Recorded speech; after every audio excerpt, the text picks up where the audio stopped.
हरिया नाम का एक किसान किसी गांव में रहा करता था। किसान होने के बावजूद भी हरिया के पास जमीन बिल्कुल भी नहीं थी। उसके पास एक टूटा फूटा मिट्टी का घर था, जिसमें उसकी पत्नी राधा उसके साथ रहा करती थी। उसने इस कच्चे घर में कुछ तोरी और खीरे की बेल लगाई हुई थी, जिससे बाजार में बेचकर हरिया थोड़े बहुत पैसे कमा लिया करता। ऐसे एक दिन राधा हरिया से बोलती है। सुनिए जी, आप कोई काम की तलाश कीजिए ना। कब तक हम ऐसे ही तोरी और खीरे के सहारे अपना जीवन जी पाएंगे? मैं कोशिश तो हर दिन कर रहा हूँ राधा, पर क्या करूँ, किस्मत ही साथ देना नहीं चाहती है। बारिशों का मौसम आ रहा है, ऐसे में तो लोग खीरा भी नहीं खाएंगे क्योंकि पेट खराब होने का डर होता है। तो फिर हम क्या करेंगे?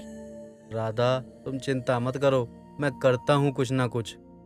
इतना कहकर दुखी हरिया वहां से चला जाता है। दिन गुजरते चले जाते हैं, लेकिन काफी तलाश के बाद भी हरिया को कहीं पर काम नहीं मिलता।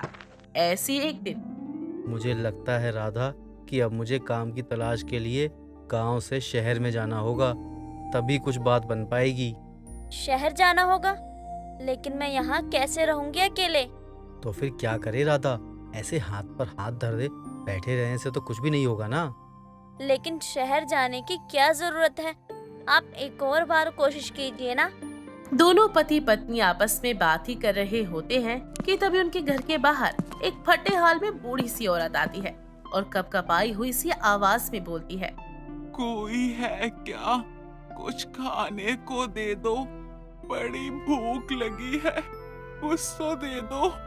बुढ़िया की आवाज सुनकर राधा और हरिया बाहर आते हैं। अम्मा, आ जाओ अंदर। अंदर आ जाओ अम्मा।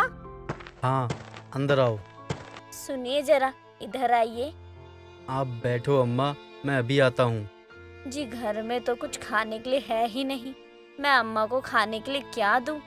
अरे कुछ तो होगा, दाल चावल रोटी कुछ भी नहीं है क्या? आप भूल गए, हमने ही कल रात को 2 दिन की बासी रोटी खाई थी। अब कुछ भी नहीं है। चलो एक काम करते हैं, तुम नमक लेकर बाहर आओ, मैं खीरे तोड़ कर लेकर आता हूँ, अम्मा को दे देता हूँ, कम से कम उन्हें कुछ तो आसरा हो जाएगा। हरिया जल्दी से बाहर आता है और घर की बेल पर लगे खीरों को तोड़ता है और उन्हें धोकर छीलकर काट देता है। राधा उन पर नमक लगाकर उन अम्मा को खाने के लिए देती है। तभी बूढ़ी अम्मा बोलती है।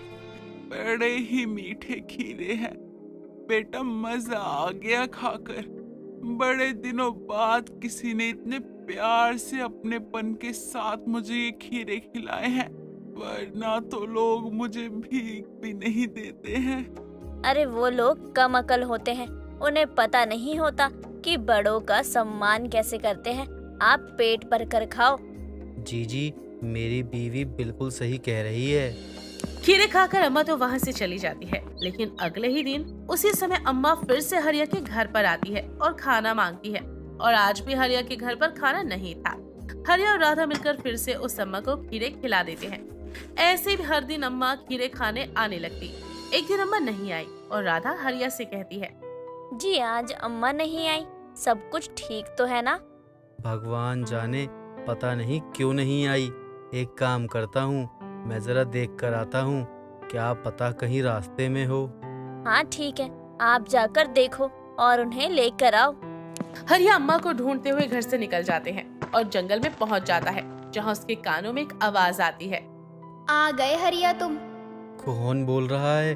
किसकी आवाज है? चले आओ हरिया, इसी दिशा में आगे चले आओ। आवाज के बताए अनुसार चलते हुए हरिया एक पेड़ के पास पहुंचता है, जहां एक सुंदर सी अप्सरा जैसी स्त्री खड़ी हुई थी, जिसे देखकर हरिया बोलता है। आप कौन हैं और आप मुझे कैसे जानते हैं, और आपने मुझे यहाँ क्यों बुलाया? मैं वही हूँ जिसे तुम हर दिन अपनी बेल के खीरे खिलाते हो। आप वो बूढ़ी अम्मा हैं, लेकिन आप तो। चौंक गए मेरा रूप देखकर? कोई हैरत की बात नहीं है, मैं एक मायावी छलावा हूँ, पर मैं एक नेक छलावा हूँ जो लोगों की मदद करती हूँ, और तुम्हारी सेवा से मैं बहुत खुश हूँ, इसलिए मैं तुम्हें कुछ देना चाहती हूँ। क्या देना चाहती हैं आप? हाथ आगे बढ़ाओ हरिया, ये लो, ये जादुई खीरे का बीज है, इसे जाकर अपने घर के आंगन में बो देना। इन बीजों से जादुई खीरा उत्पन्न होगा। पर यह तो केवल एक ही बीज है। एक ही बीज से खीरा कैसे उत्पन्न हो सकता है? इस बीज से निकले खीरे का मोल कई खीरों के बराबर होगा। बस तुम जाओ और जैसा मैंने कहा है वैसा करो। जब समय आएगा तो मैं तुम्हारे घर फिर से तुमसे और राधा से मिलने जरूर आऊंगी। इतना कहकर वो सुंदर सा छलावा स्त्री गायब हो जाती है और हरिया उस बीज को लेकर घर पर आ जाता है और सारी बातें राधा को बताता है। ये कैसा अद्भुत चमत्कार हो गया हमारे साथ।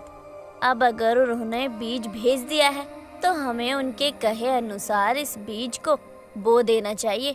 बाकी तो परमात्मा के हाथ है, क्या होता है और